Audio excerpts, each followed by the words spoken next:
का समय मॉडर्नाइजेशन का समय है, जहां सभी आजादी और खुले विचारों का समर्थन करते हैं, पर हमारे बीच एक ऐसा समाज भी बसता है जहां ओपन माइंडेड विचारों का विरोध किया जाता है।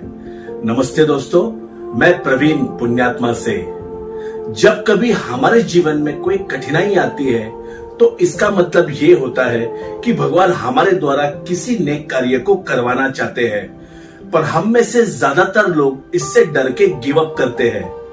पर आज के पुण्यात्मा ने अपनी जीवन की कठिनाई का सामना कर समाज को मानवता का पाठ पढ़ाया है।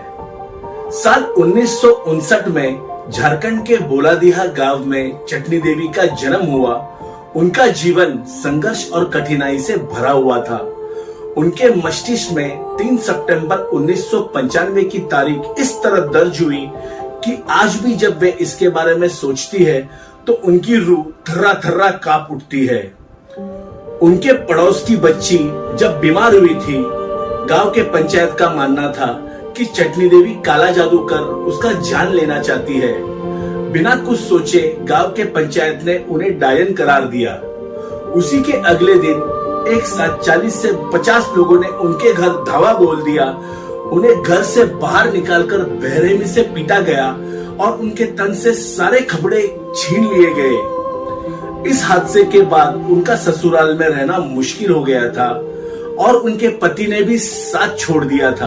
अपने बच्चों के साथ गांव के बाहर एक पेड़ के नीचे झोपड़ी बनाकर रहने लगी। करीब 8 से 10 महीने कठिन परिश्रम करके किसी तरह खुद का और बच्चों का पेट भरा करती थी।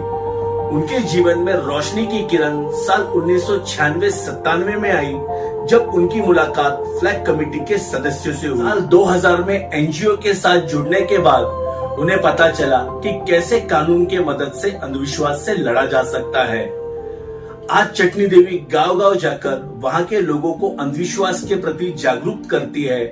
कई बार उन्हें धमकियां मिली, पर किसी की भी परवाह किए बगैर उन्होंने अपने काम को जारी रखा।